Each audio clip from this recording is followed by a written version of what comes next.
Hello everyone. I am here. My name is Brigitte Bernal, and I am here with my Master in English group.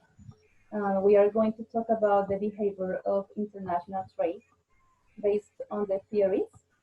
And finally, I will make a short conclusion. Next, my partner Nicole is going to talk about this topic.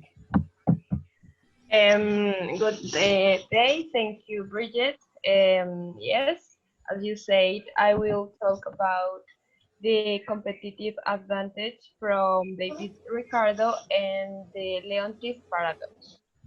Well, the competitive advantage is stated that to participate in an effective and productive way in the international trade, each country must specialize producing that good was production results advantages in front others. That is determined. That is determined when in the production of that good, the relative price is higher than its opportunity cost.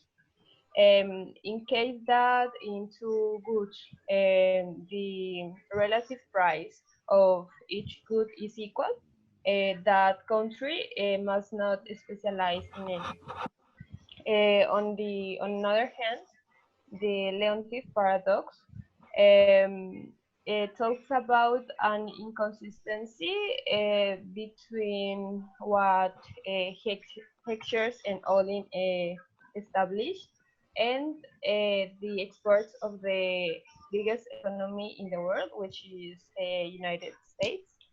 Well, the matter here is that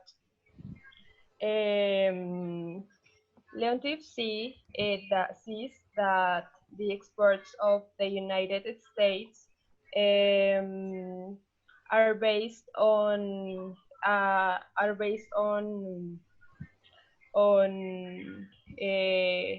labor intensive instead of capital intensive, while United States is a rich country. And in end, the Hoy Heckscher and Olin stated that a country must export that goods which that production their production needs abundant production factors in that country, and that is not the case of the United States, for what Leontief explained.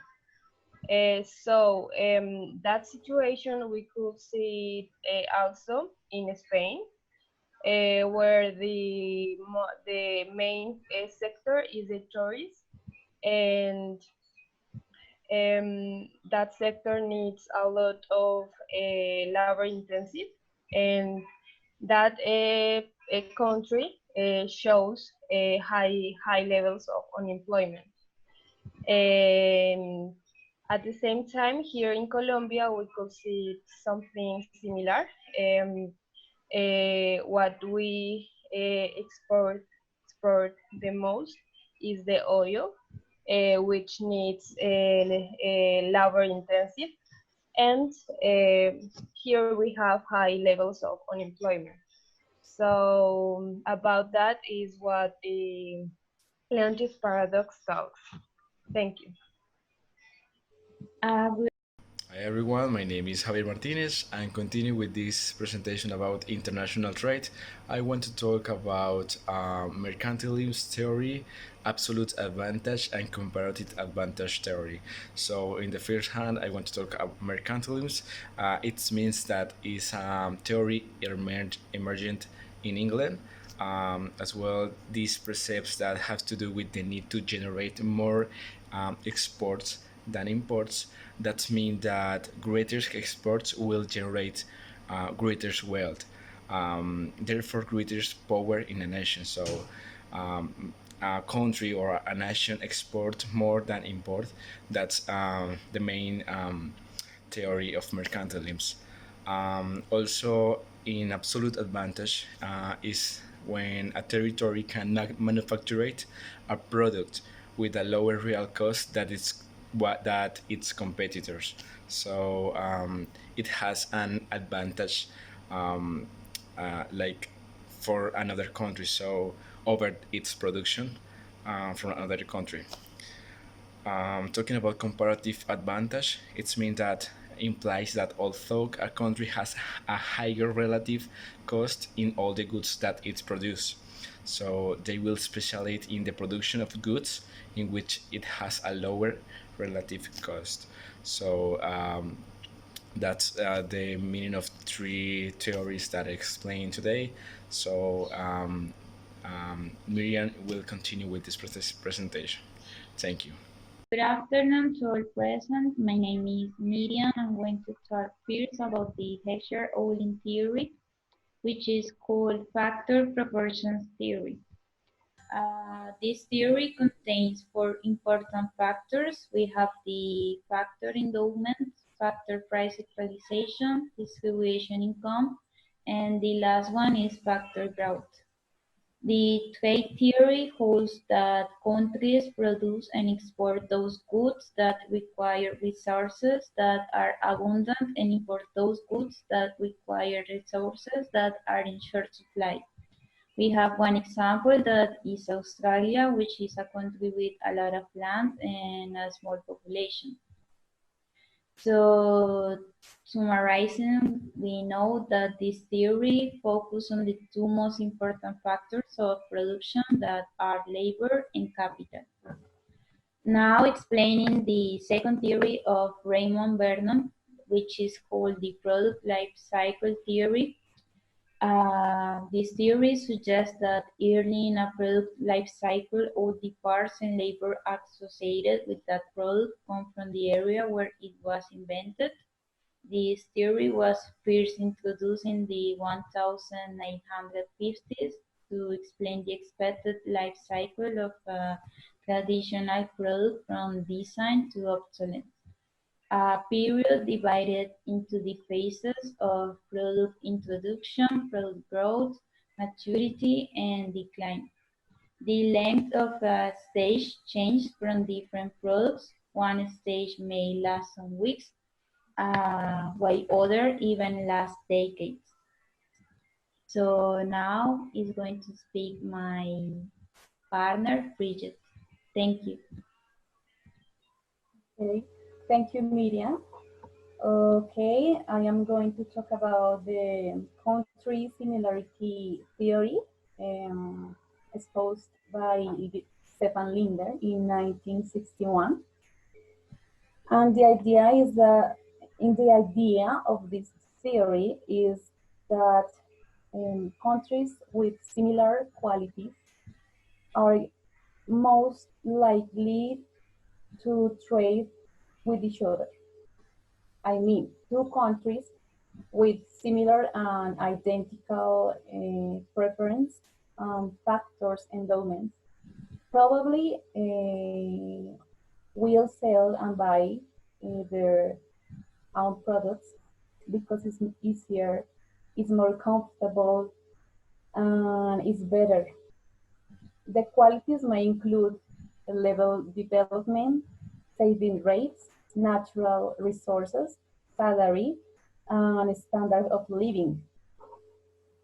Actually, Linder said that the quality of a product depends on the where it's produced. So other similar buyer country can require these kind of products easier because both countries share similar qualities and similar domestic demand and needs. And here an example. United States and Germany. Both countries are car producers. However, they buy and sell, import and export their own cars with each other. Why? Maybe both countries are very similar. Okay, now I am going to talk about the fair trade. Um, the current system is not working to promote a new functional, sustainable, uh, and fair trade economy because that system doesn't work to promote uh, to prevent environmental destruction and to fix the poverty epidemic. That is why there are some organizations. One of them is Fair Trade Organization and Fair Trade International, who look for decent work, this gender equality, a correct profit distribution, upholding ecological balance, and investing in thriving communities. And what we can do to support that project, okay, there are two things that we can do. First, globally, we need to a new model to implement a new economic model to attain the development goals. And two, as a consumers, we need to be conscious and to try to buy products with fair trade level in the products. There are some companies that are going to implement that project. One of them is Alternativa. It's an enterprise from Costa Rica. There are other enterprise called Ben and Jerry's. It's from United States. And that's all. Thank you for listening. My partner Nicole is going to make short conclusions.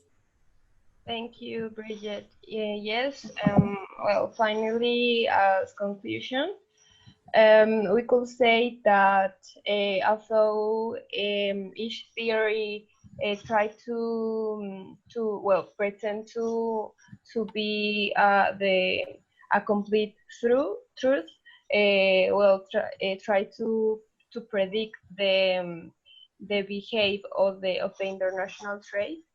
Each one is just an explanation of the different ways how the international trade behaves. Since each theory has evidences or in the real world of what each one stated. Thank you. Thank you so much for listening, and we hope you understand what we're trying to explain. Thank you so much. Thank you. Thank you.